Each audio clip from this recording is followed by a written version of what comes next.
इतिहास में कुछ घटनाएं ऐसी होती हैं जो शुरुआत में छोटी लगती हैं, लेकिन समय के साथ पूरे देश का चेहरा बदल देती है।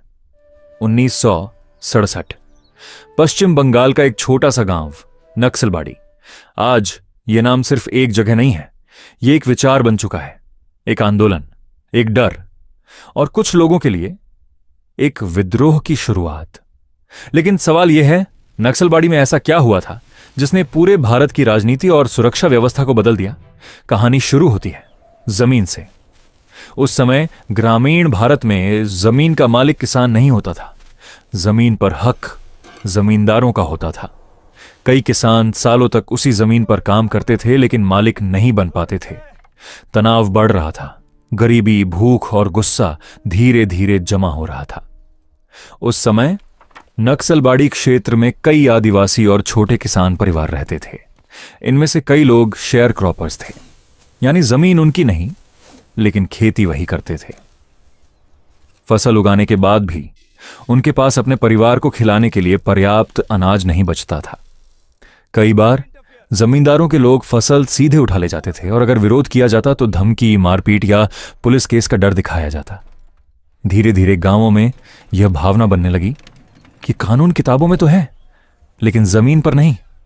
1967 में एक घटना ने आग लगा दी। एक जमीन विवाद, एक किसान परिवार और पुलिस की कार्रवाई। फायरिंग हुई और कुछ ग्रामीण मारे गए। बताया जाता है कि यह विवाद जमीन के कब्जे को लेकर बढ़ा। कुछ किसानों ने जमीन पर अपना हक जताया। जमींदार पक्ष ने प्रशासन को सूचना दी। पुलिस गांव पहुंची। गांव के लोग इकट्ठा हो गए। महिलाएं भी सामने आईं। तनाव बढ़ा, धक्का मुक्की हुई और फिर फायरिंग शुरू हो गई। कई लोग वहीं गिर पड़े। कुछ घायल हुए, लेकिन उस दिन सिर्फ लोग नहीं गिरे, गांव का सिस्टम पर भरोसा भी टूट गया।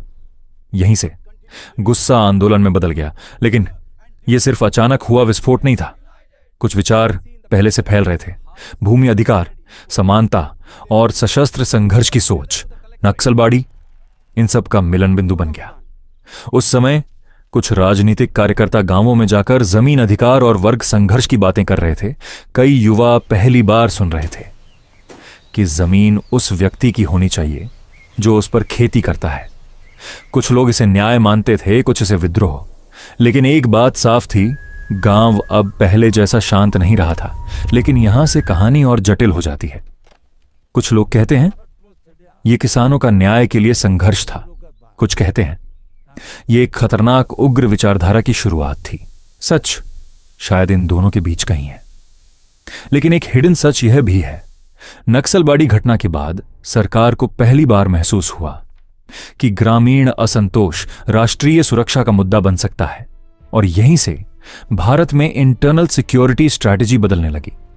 शुरुआत में प्रशासन को लगा यह सिर्फ स्थानीय समस्या है, लेकिन कुछ महीनों में आसपास के इलाकों में भी ऐसे ही विरोध दिखने लगे। तब पहली बार रिपोर्ट्स दिल्ली तक गंभीर रूप से भेजी गईं। लेकिन सबसे बड़ा सवाल आज भी वही है, क्या नक्सलबाड़ी सिर्फ जमीन का आंदोलन था या यह उस समय की आर्थिक और सामाजिक असमानता का विस्फोट था? इतिहासकारों के बीच आज भी इस पर बहस होती है। कुछ मानते हैं अगर जमीन सुधार जल्दी होते तो शायद नक्सलबाड़ी कभी नहीं होता। कुछ कहते हैं यह विचारधारा की लड़ाई थी जिसे रोका नहीं जा सकता था। लेकिन एक चीज साफ है, नक्सलबाड़ी के बाद भारत में कई जगह ऐसे ही आंदोलन शुरू हुए और नक्सल शब्द एक नई पहचान बन गया। लेकिन इस कहानी का सबसे रहस्यमय हिस्सा यह है, शुरुआत में किसी को अंदाजा नहीं था कि यह आंदोलन इतना बड़ा बन जाएगा। सरकार की कुछ शुरुआती रिपोर्ट्स इसे लोकल डिस्टर्बेंस मानती थीं, लेकिन धीरे धीरे यह नेशनल लेवल चैलेंज बन गया।